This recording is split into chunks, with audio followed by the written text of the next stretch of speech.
The wrench slipped from Owen's hand and clattered against the metal floor. He cursed under his breath and wiped the grease from his palms. The old mining equipment never seemed to stay fixed for long, but that was life on Redstone Valley.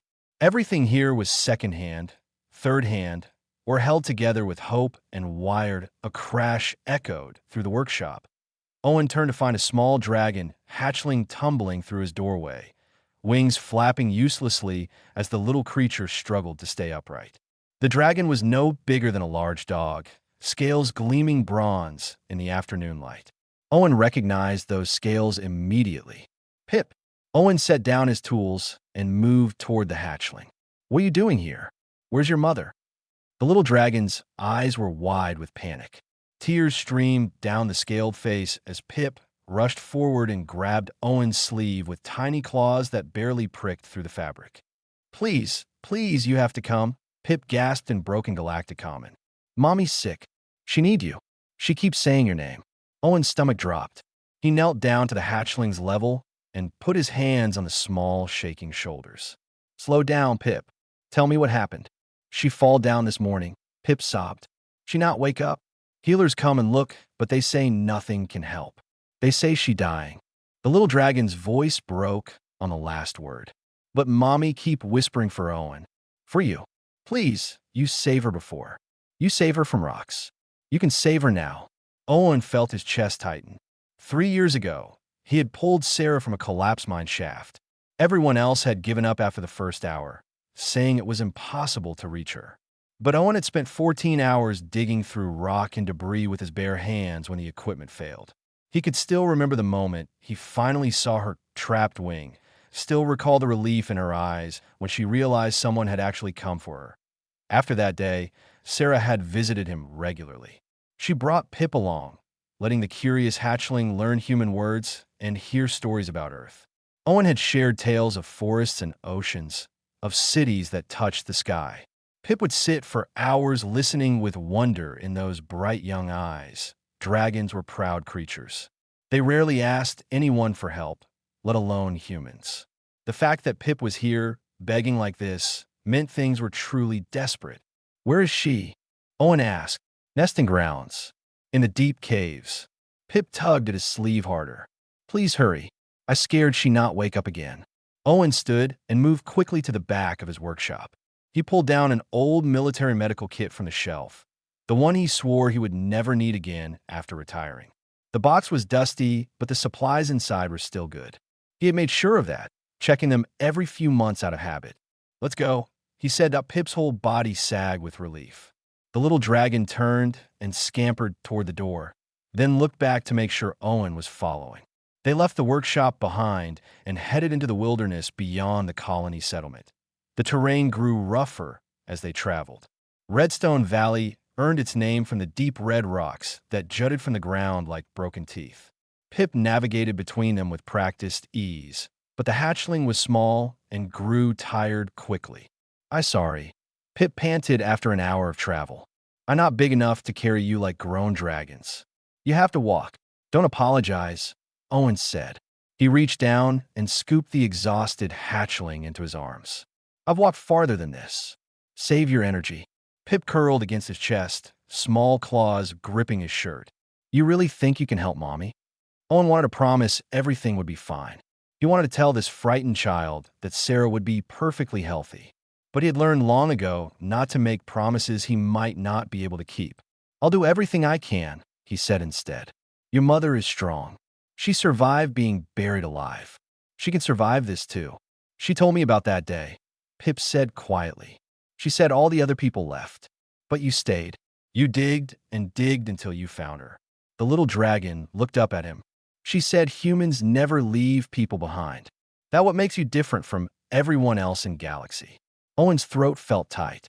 He remembered his old squad, remembered the oath they all took. Leave no one behind. Most of his unit had died keeping that promise.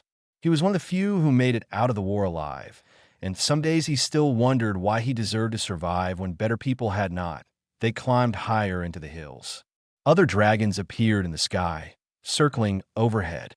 They watched Owen with suspicious eyes, but did not interfere. A human walking into dragon territory was unusual, but Pip's obvious distress seemed to grant him safe passage. The entrance to the nesting caves appeared ahead, a massive opening in the mountainside. More dragons gathered near it, their large forms casting long shadows. An enormous male dragon with silver scales stepped forward, blocking the path. "You brought a human here?" the dragon said in a deep rumbling voice. "Elder Roth," Pip said quickly. "This is Owen. He saved Mommy before. She asking for him." Roth studied Owen with ancient eyes. "We have healers. What can a human possibly do that we cannot?" Owen met the dragon's gaze steadily. "Maybe nothing. But Sarah asked for me, and I'm here. Will you let me see her or not?" For a long moment, Roth said nothing. Then the great dragon stepped aside. "She is in the deepest chamber. But know this, human. Our healers have declared there is no hope. Sarah suffers from crimson fade. It has killed our kind for thousands of years. There is no cure." Owen walked past him into the darkness of the caves. Pip scrambled down and led the way through winding tunnels lit by glowing fungi. The air grew warmer as they descended. Finally, they emerged into a vast chamber. Sarah lay in the center, her massive form barely moving. Her bronze scales had lost their shine, turned dull and gray. Her breathing was shallow and labored. Other dragons stood around her in a circle, their heads bowed. Owen approached slowly and knelt beside her great head. "Sarah," he said softly, "I'm here." One golden eye cracked open. When she saw him, something like relief crossed her face. Her mouth moved, but no sound came out. Then her eye closed again and she went still. Pip pressed against Owen's leg, trembling. "You can fix her, right? Please say you can fix her." Owen opened his medical kit with shaking hands. He did not know if he could save her, but he had to try. Owen pulled the medical scanner from his kit and ran it over Sarah's massive body. The device was old, designed for human physiology, but it could detect basic vital signs in most species. Numbers scrolled across the small screen, and none of them looked good. Elder Roth moved closer, his silver scales gleaming in the dim light. "As I said, human, crimson fade has no cure. We have watched our people die from this sickness since before your species even left your world. What are the symptoms?" Owen asked, not looking up from his scanner.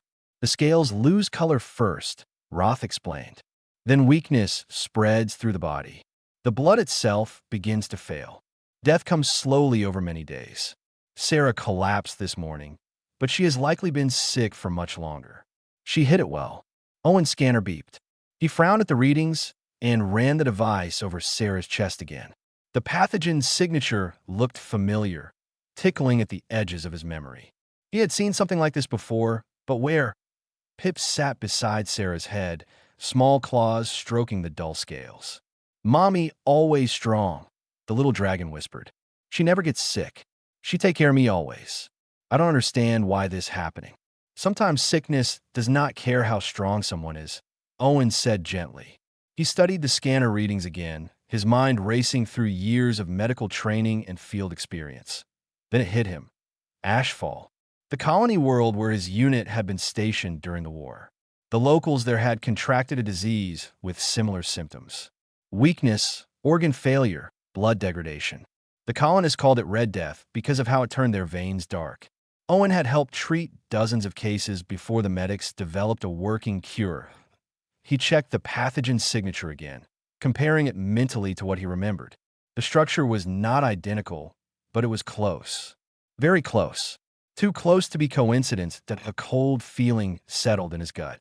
"This is not a dragon disease," he said quietly to Roth's head swung toward him. "What are you saying?" Owen closed his eyes briefly. "Crimson fade. How long has your species suffered from it?" "Thousands of years, as I said." "No." Owen shook his head. "When did it actually start? Not legends or old stories. When is the first verified case you have records of?" Roth was silent for a long moment. "Perhaps 200 years ago." "Why does this matter?" 200 years. That was around when humans first made contact with this region of space. Owen felt sick. "Because this is not your disease," Owen said. "Humans brought this here. Not on purpose, but we brought it. This is a human pathogen that somehow jumped species." The chamber went deathly quiet. Every dragon turned to stare at Owen. He could feel their anger building like pressure before a storm. "You did this." Roth's voice was dangerously low. "Your kind killed our people. Not intentionally," Owen said, meeting the elder's furious gaze. "But yes, humans were the source, and that means I know how to cure it." Pip looked up with sudden hope. "You can save her." "Maybe," Owen said carefully. "During the war, I was stationed on Ashfall. The colonists there got sick with something almost identical to this. We developed a treatment. It worked on humans. I don't know if it will work on dragons, but it's the best chance she has. Where is this medicine?" Roth demanded that Owen's hope began to crumble. "In a government storage facility, about 300 kilometers from here. Then send for it immediately." "It's not that simple," Owen said. "The facility was abandoned 5 years ago. It sits in the middle of a radiation zone now. The colony's only transport ship is broken down for repairs. There's no way to get there except on foot. 300 kilometers through radiation," Roth said. "That is suicide. For most species, yes," Owen admitted. "But humans are more resistant to radiation than most others. I could survive it. Barely." "How long would this journey take?" Owen did the math in his head. 40 hours minimum. "If I don't stop to rest, and if nothing goes wrong." "Serais prédiniste." They all turned to look at her. Her eyes remained closed, but her body trembled with each labored breath. "How long does she have?" Owen asked that Roth's anger faded into grief. "Perhaps 2 days. Maybe less. 40 hours there and back. 80 hours total. Sarah would be dead long before he returned, unless he made the journey in half that time." Owen stood up and checked his medical kit. He had stimulants, enough to keep him awake and moving for days if necessary. He had radiation meds that would help protect his body, at least partially. He had survived worse during the war. He could do this. "I'm going," he said. "You will die," Roth stated flatly. "Maybe," Owen said. "But if I don't go, Sarah definitely dies. Those are not acceptable odds to me." Pip jumped up, wings fluttering. "I come with you. I help." "No," Owen said firmly. He knelt down and put his hands on Pip's shoulders. "The radiation would kill you in hours. You need to stay here with your mother." "But you die too," Pip cried. "You said you barely survive. That mean you might not survive." "I might not," Owen agreed. "But I'm going anyway." "Why?" Pip's voice broke. "Why you risk your life for us? We just dragons. You just meet Mommy 3 years ago." Owen was quiet for a moment. How could he explain it to a child? How could he put into words the oath he had taken, the promise that had cost him everything he loved, but had also given him purpose? "Because your mother did not leave me behind either," he finally said. "After I pulled her from those rocks, I was in bad shape. Broken ribs, internal bleeding. I thought I would die in that mine. But Sarah stayed with me. She kept me warm with her body heat. She breathed carefully to give me air when the dust got too thick. She talked to me for hours to keep me conscious until help arrived." He had never told anyone that part of the story. Most people only knew he saved Sarah. They did not know she had saved him right back. "She could have left once she was free," Owen continued. "She could have flown away and sent help later. But she stayed. So now I stay. That's what you do for family." Pip stared at him with wide eyes. "We family." "Yeah," Owen said softly. "I think we are." He reached into his pocket and pulled out an old service medal. It was tarnished and bent, but it was the only thing he had kept from his military days. He pressed it into Pip's small claws.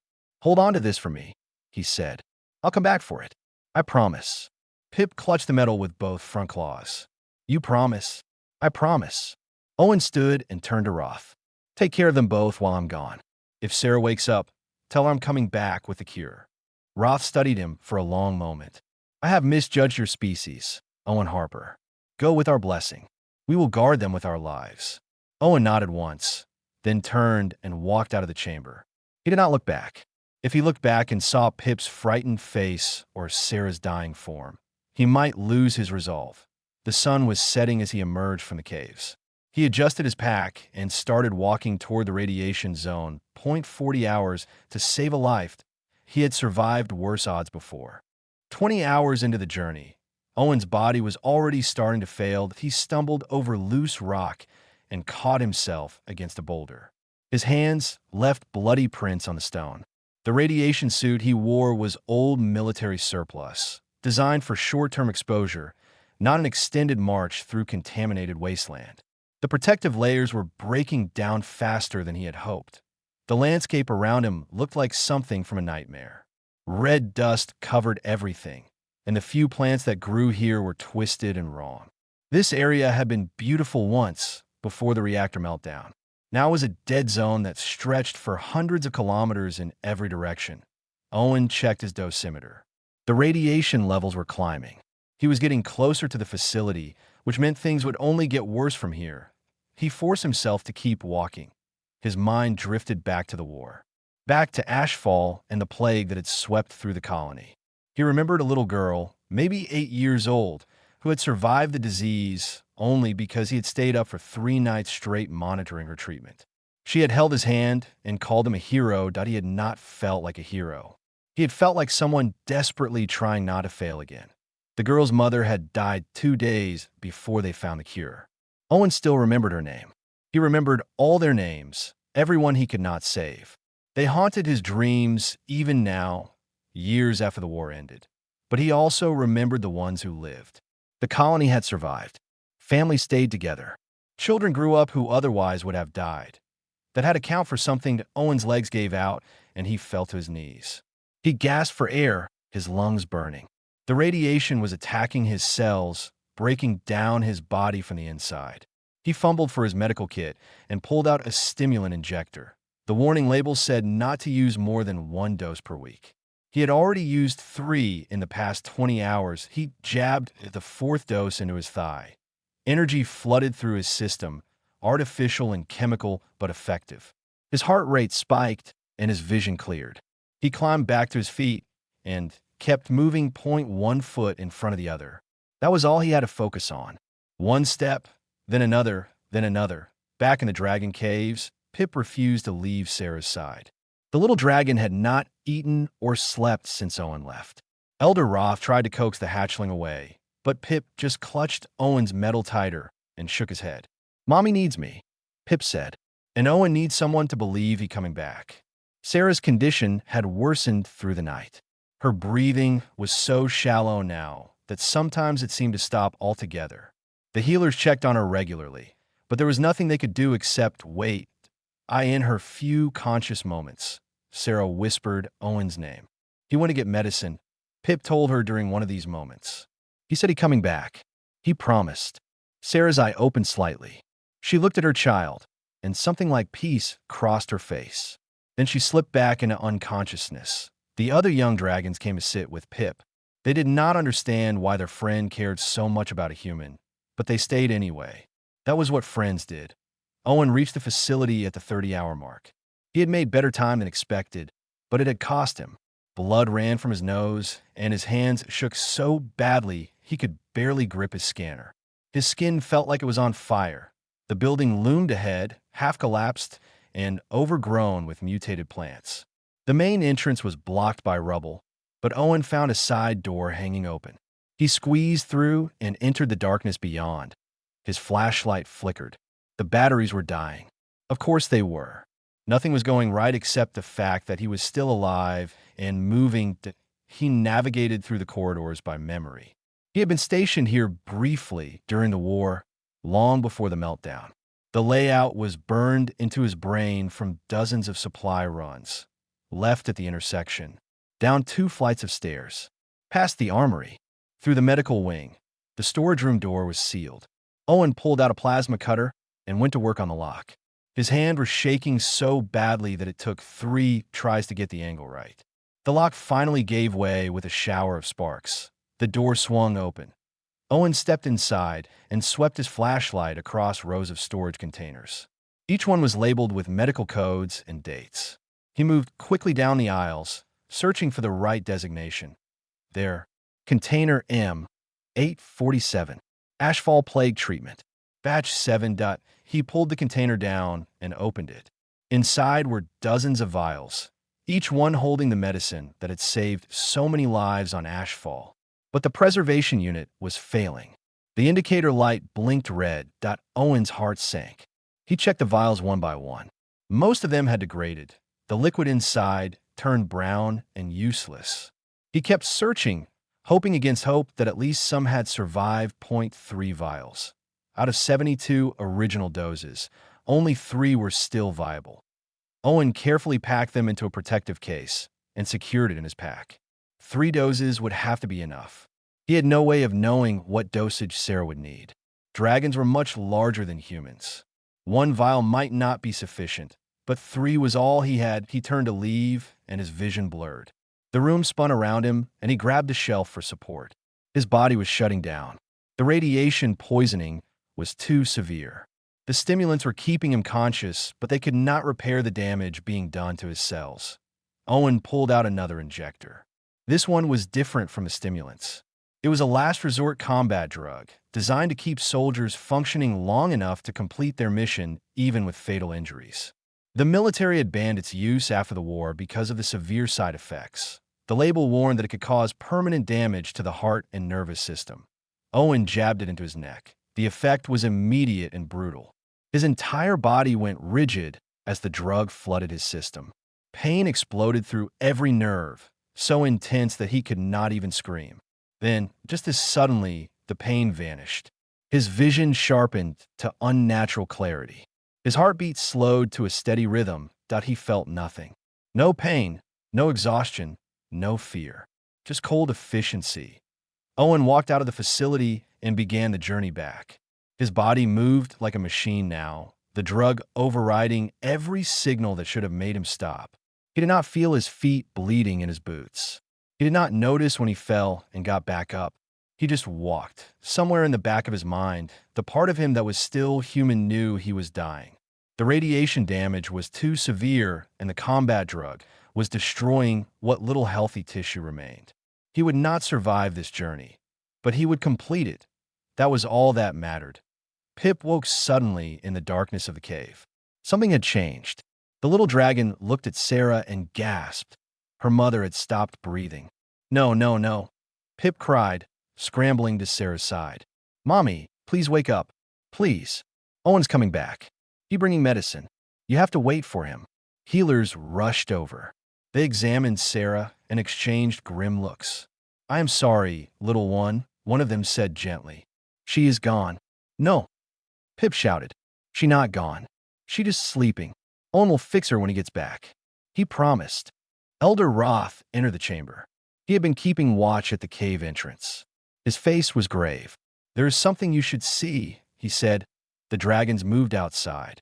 Dawn was breaking over the hills, painting the sky in shades of orange and red. A figure was walking toward them across the wasteland.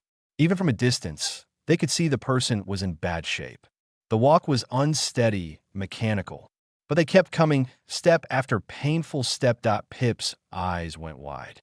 Owen, the little dragon, launched into the air, wings beating frantically. Other dragons followed, flying out to meet the approaching human. They found him collapsed 2 kilometers from the caves, face down in the dirt.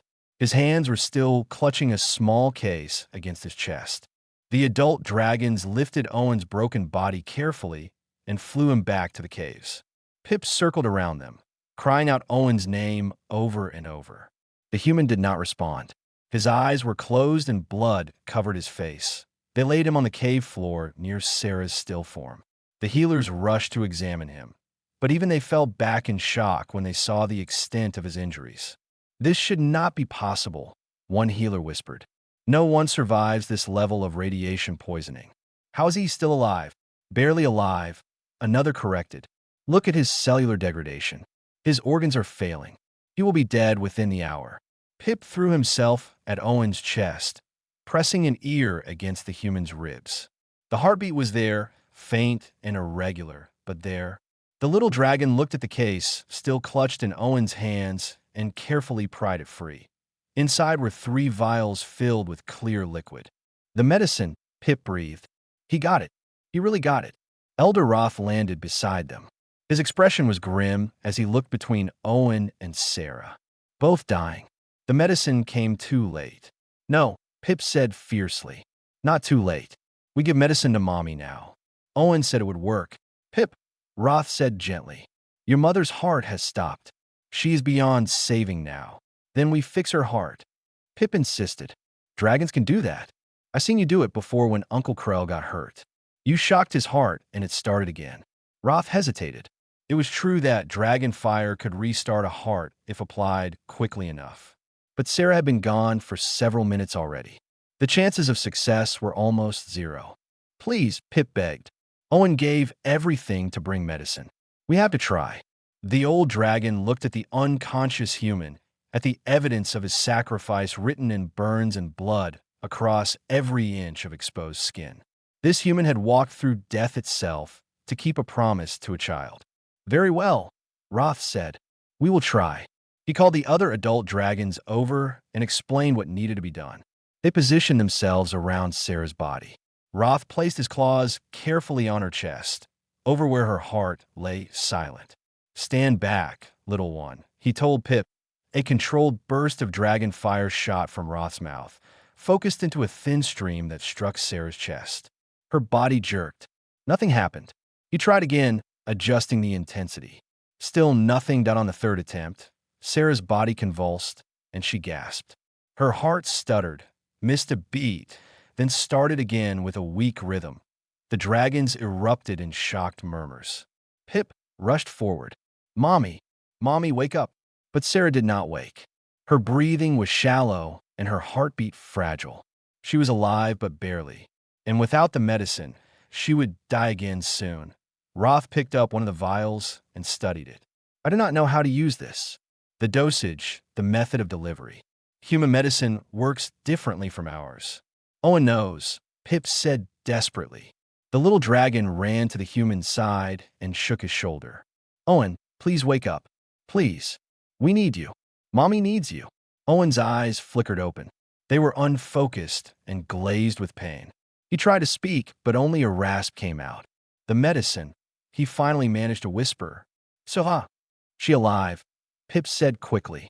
But we don't know how to give her medicine. You have to tell us. Owen tried to sit up and failed.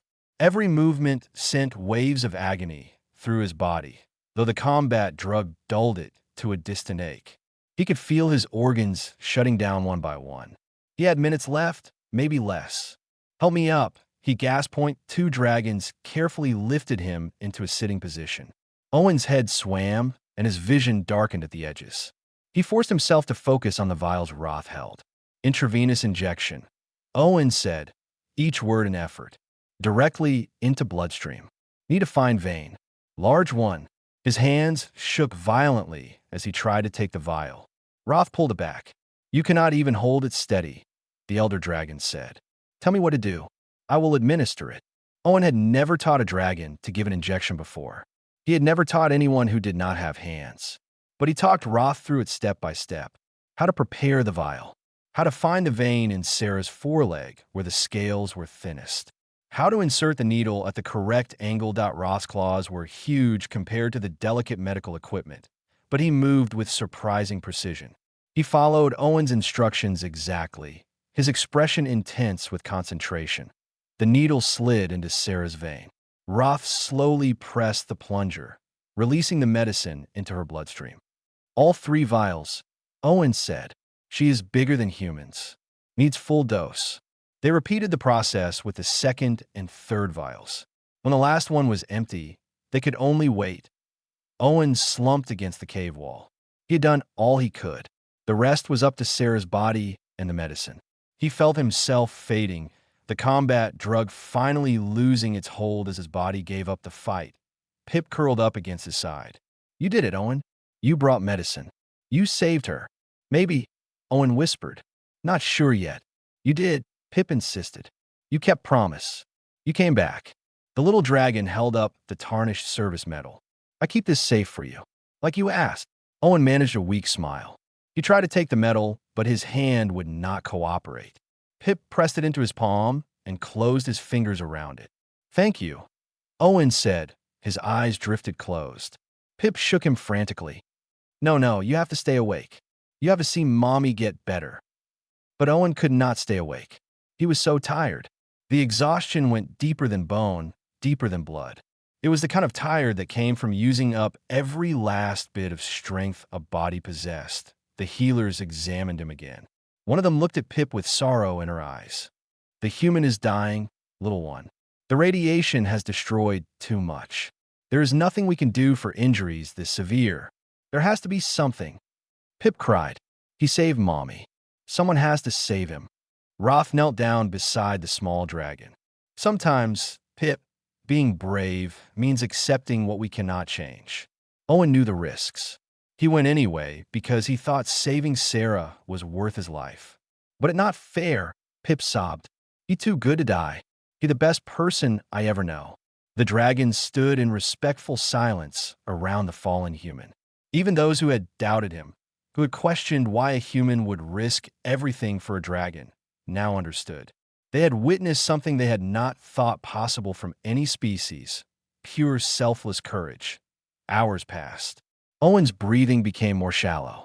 His heartbeat grew weaker. The dragons kept vigil, honoring his sacrifice the only way they could.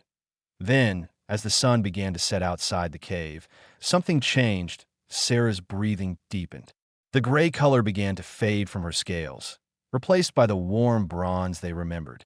Her body, which had been cold and still, grew warm again. One of the healers checked her vital signs and gasped.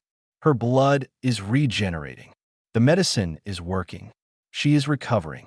Pip looked up with sudden hope. Mommy is going to live. Yes, the healer said with wonder. She's going to live. Pip looked at Owen's unconscious form, then back at Sarah. But Owen is dying.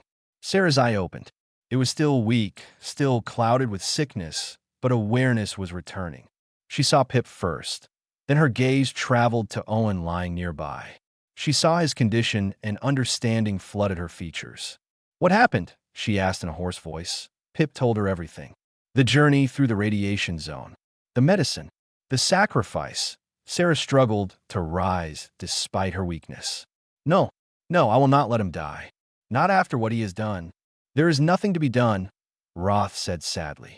The radiation poisoning is too severe. No medicine can repair that damage. There is one way, Sarah said. An old way. Dangerous and painful. But it is his only chance. What way? Pip asked desperately. Sarah looked at Owen with determination in her eyes. Dragon fire can burn away damaged flesh and force the body to regenerate. We use it in the old healing rituals. But it must be done carefully, with perfect control. And it will hurt him more than anything he has ever felt. But it will save him. Pip asked. Maybe, Sarah said, if his body is strong enough to survive the treatment. If I can control my fire precisely enough while still weak. If we are very, very lucky. She looked around at the gathered dragons. But he saved my life. I must try to save his. Sarah struggled to her feet, still weak but determined. The other dragons rushed to support her, but she waved them off. She needed to do this herself. Lay him flat, she instructed. I need access to his entire body. They positioned Owen on the smooth cave floor. His breathing was so shallow now that his chest barely moved. Sarah studied him with a healer's eye, identifying the areas of worst damage. The radiation had attacked every cell, but some organs were more compromised than others. This will be agony for him, she said quietly. Dragon fire burning away flesh is not meant for human bodies, but it is the only way to force his cells to regenerate clean. The damaged tissue must be destroyed so healthy tissue can grow. Will he survive? Pip asked in a small voice. I do not know, Sarah admitted, but I know he will die if I do nothing. So I must try. Elder Roth stepped forward. You are still weak yourself, Sarah. Your fire control may not be precise enough. One mistake could kill him. Then I will not make a mistake, Sarah said firmly. She lowered her great head near Owen's chest and took a deep breath. The other dragons moved back, giving her room to work. Pip stayed close, clutching Owen's service medal like a lifeline. Sarah released a thin stream of fire, so controlled that it was barely more than a thread of flame.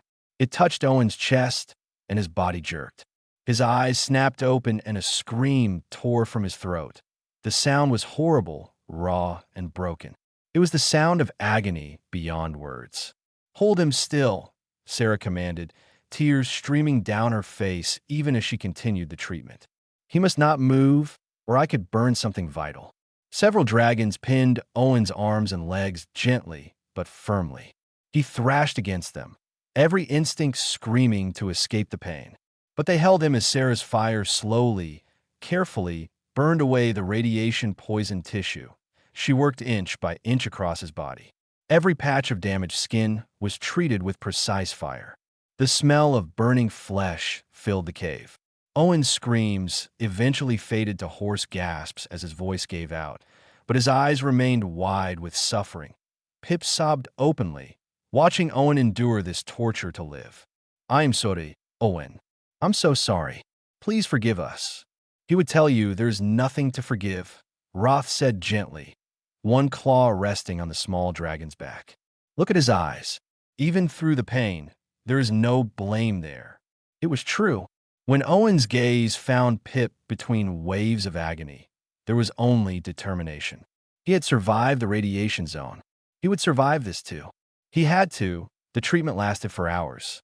Sarah worked with painstaking care, her own body shaking with exhaustion.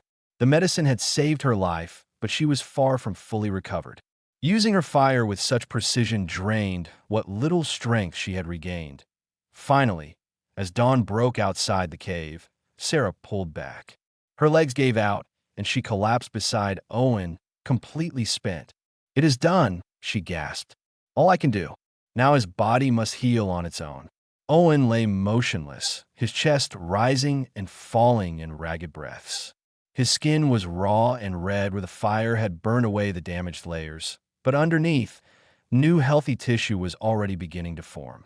The dragon fire had forced his cells into rapid regeneration. The healers examined him carefully. "His vital signs are stabilizing," one reported with cautious hope. "The radiation damage is gone. If infection does not set in, if his body can handle the trauma, he may actually survive." "May," Pip repeated, looking between Owen and Sarah, both unconscious now. "That not a promise." "No," Roth agreed, "but it is hope. That is more than we had before." Days blurred together. Owen and Sarah lay side by side, both fighting to recover. The dragon community kept constant vigil over them, bringing water and medicine, monitoring their conditions. Pip refused to leave their sides. The little dragons slept curled between them, one wing touching Owen's arm and one touching Sarah's leg. Other young dragons brought food that Pip barely touched. On the third day, Owen's eyes opened. He stared at the cave's ceiling, confused and disoriented. Everything hurt, but it was a different kind of pain than before. This was the pain of healing, not dying. "Owen," Pip's voice was hoarse from crying. The little dragon scrambled closer. "You awake? You really awake?" Owen's mouth was too dry to speak. Someone brought water and helped him drink. He coughed, winced at the pain in his raw throat, then tried again. "Sarah," he managed to croak. "She alive?" Pip said quickly. "The medicine worked. She been awake couple times. She tired from healing you, but she getting better." Owen's eyes closed in relief. She was alive. It had worked. All of it had been worth it. "You were very stupid," Pip said, but there was no anger in the words, only fierce affection. "You almost died. You did die, kind of. Your heart stopped twice while Mommy was healing you." "Sorry," Owen whispered. "Don't be sorry," Pip said. "Be better. You have to stay alive now. No more almost dying." "I'll try." Over the next week, both Owen and Sarah slowly recovered. They spent most of their time sleeping, their bodies working overtime to heal. When they were both conscious at the same time, they did not speak much. There was an understanding between them that went beyond words. She had saved him. He had saved her. They were even now, though neither of them thought of it in those terms. That was not what this was about. On the 8th day, Owen was finally strong enough to sit up on his own. Sarah was recovering faster, her dragon physiology more resilient than human biology. She could walk now. Though she tired easily, she settled beside him, her great bulk warm and comforting. "We need to talk," she said quietly. Owen nodded. He had been expecting this conversation. "I have been sick for over a year," Sarah began. "I hid it well. Only in the last month did it become impossible to conceal. I knew I was dying. I knew there was no cure. Why didn't you tell me? Owen asked. I could have looked for treatment sooner.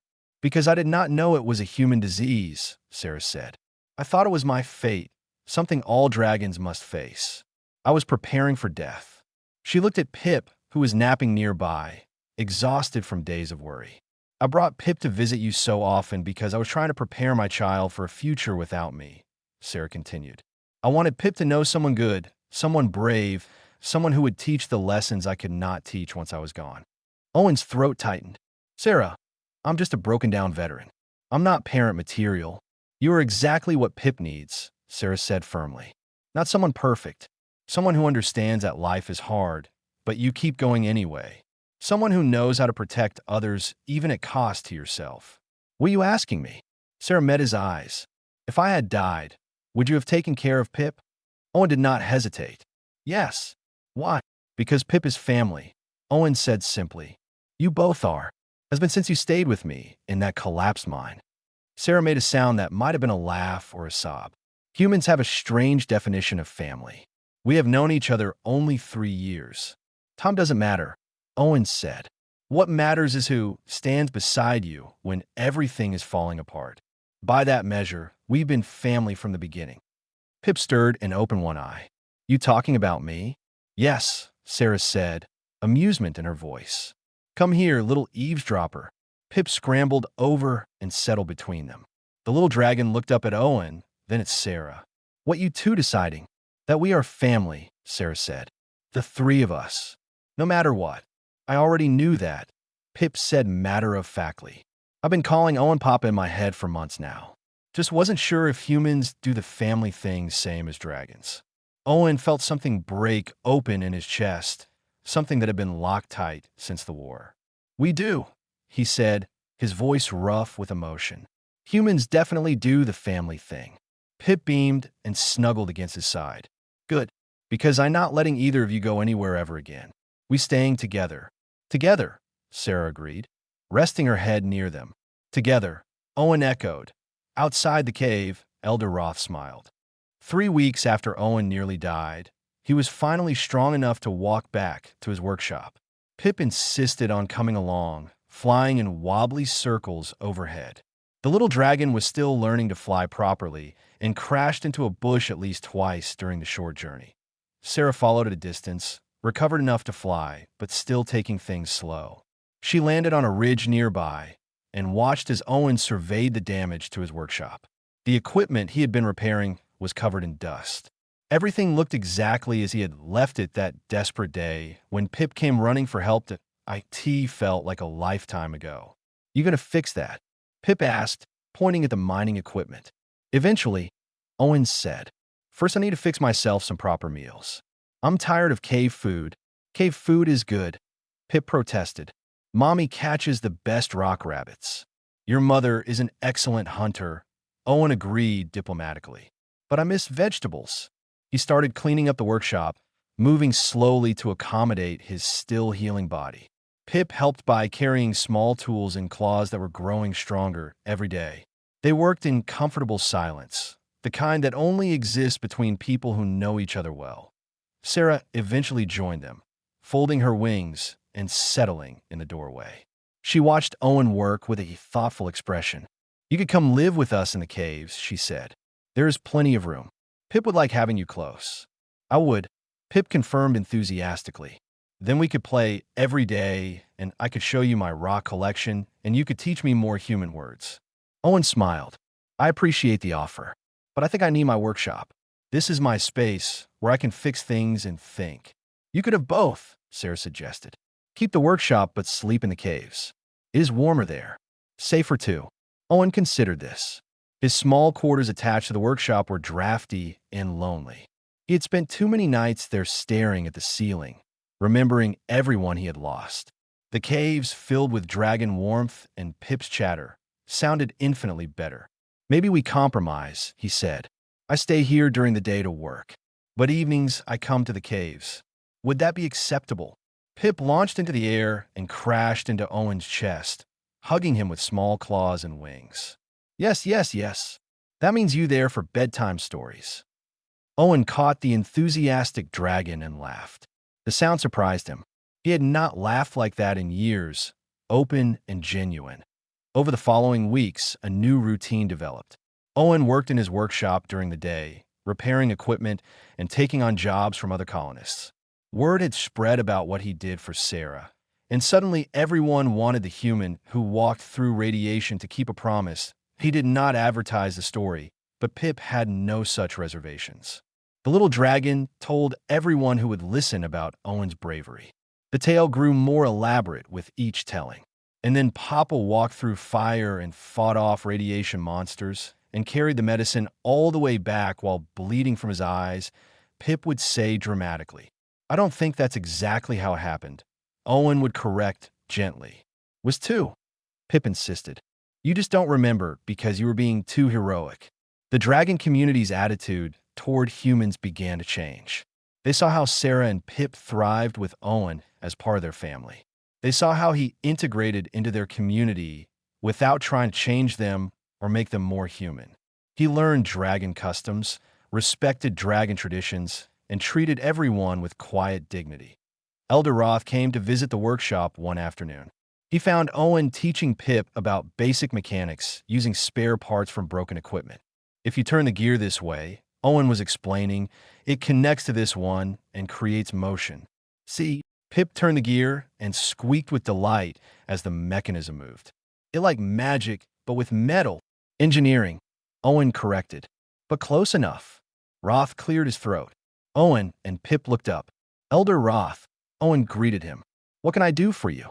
The old dragon settled his bulk carefully, mindful of the small space. "I came to apologize." "For what?" "For doubting you," Roth said. "When you first arrived at the caves, I thought you were wasting our time. I did not believe a human could help where dragon healers had failed. I was wrong. You were protecting your people." Owen said, "I don't hold that against you. Nevertheless, I was wrong about more than just your medical knowledge." Roth continued. "I was wrong about what humans are capable of.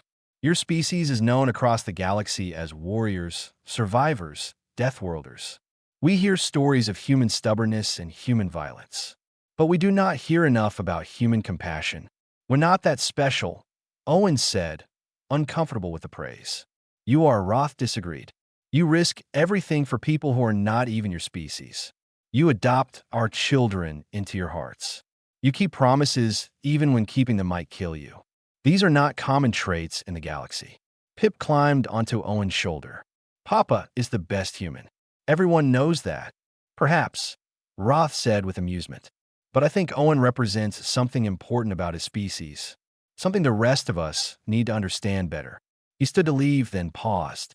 "The Colony Council is meeting next week. We are discussing integration between dragon and human communities, better cooperation, shared resources. I would like you to speak at the meeting if you are willing." "Me?" Owen was surprised. "I'm just a mechanic." "You are the mechanic who saved Sarah's life," Roth corrected. "You are the human who proved that our two species can be family. Your voice matters." After the elder left, Pip looked up at Owen with huge eyes. "You going to talk to the whole council?" "That's very important." "Apparently," Owen said. He felt nervous about public speaking, but if it helped build bridges between humans and dragons, he would do it. The council meeting came quickly. Owen stood before an assembly of dragons and human colonists, all watching him expectantly. His hands shook slightly, but he forced himself to speak clearly. "I'm not good at speeches," he began. "I'm better at fixing things than talking. But I know what it means to be part of a community that takes care of each other." He told them about the war, about losing his entire squad because they refused to leave civilians behind. He told them about the years of isolation afterward, believing he did not deserve happiness when so many good people had died. Then Sarah got trapped in that mine, he continued. And I had a choice. I could walk away like everyone else said to do, or I could try. I try because that's what humans do. We try, even when it seems hopeless. He looked at Sarah and Pip sitting in the front. But Sarah tried too. She stayed with me when she could have left. She taught Pip to see past species and just see people. That's not a human trait or a dragon trait. That's what good people do, regardless of what they look like. He addressed the whole assembly. We can build something here. A community where humans and dragons don't just tolerate each other, but actually family to each other. It won't be easy. We're different in a lot of ways. But difference doesn't have to mean division. The room was quiet when he finished. Then Sarah stood and bowed her head in a gesture of deep respect. Other dragons followed. The human colonists stood and applauded. From that day forward, things began to change on Redstone Valley. Humans and dragons started working together on projects. Dragon Young attended human schools to learn reading and math. Human children visited dragon caves to learn about flight and fire control. IT was not perfect. There were misunderstandings and occasional conflicts. But there was also genuine effort on both sides to build something better. 6 months after Owen nearly died, Pip finally mastered sustained flight. The little dragon soared through the sky, calling down to Owen and Sarah, who watched from below. Look, I'm doing it. I'm really flying. Owen shaded his eyes against the sun, grinning. I see you. That's amazing, Pip. Sarah leaned against Owen's shoulder, her wing draped over him like a warm blanket. They had developed these casual touches over the months, small gestures of affection that meant everything. Thank you, Sarah said quietly. For what? For giving Pip a future, she said. For giving me a future. For showing both of us that family doesn't have to look like what we expected. Owen watched Pip perform a loop in the air, the little dragon's joy visible in every movement. I think you gave me more than I gave you. I was just existing before, going through motions. You two made me want to actually live again. Then we are even, Sarah said. More than even, Owen corrected. We're family. That's worth more than any death. Pip finally landed, crashing more than settling, but beaming with pride. Did you see? Did you see how high I went? We saw, Sarah assured her child. You were magnificent. Papa, will you teach me more human words tonight? I want to learn all of them. All of them might take a while, Owen laughed. But we can start with a few more. They walked back toward the caves together as the sun began to set. Pip chattered about everything the little dragon wanted to learn. Sarah hummed a traditional dragon song. Owen listened to both with a contentment he had never thought he would feel again. Other colonists watched them pass. The human veteran, the dragon mother, and the hatchling who brought them together. They had become a symbol of what was possible when people chose compassion over fear, family over isolation. In the cave that night, after Pip fell asleep curled between them, Sarah spoke softly. Do you ever regret it? The radiation poisoning, the pain, all of it. Owen thought about the question seriously. His body still bore scars from that journey. He would probably always have some lingering effects from the radiation exposure and the brutal healing process. No, he said finally. I don't regret it. Before I met you both, I was alive, but I wasn't living. I had survived the war, but I hadn't found a reason to keep going beyond just existing. You gave me that reason. We were just one dragon and one hatchling, Sarah said. Is that enough reason? You are everything, Owen said simply. You are my family. That's all the reason anyone needs. Sarah rested her head near his, her breathing steady and peaceful. Outside, the stars shone over Redstone Valley, watching over a community, learning that the strength of humanity was not in their weapons or their technology. It was in their capacity to love across any boundary, to build family from friendship, and to sacrifice everything for those they chose to protect. And in a warm cave filled with dragon fire and human hope, 3 beings of different species slept peacefully, bound together by something stronger than blood. They were family, and that was everything.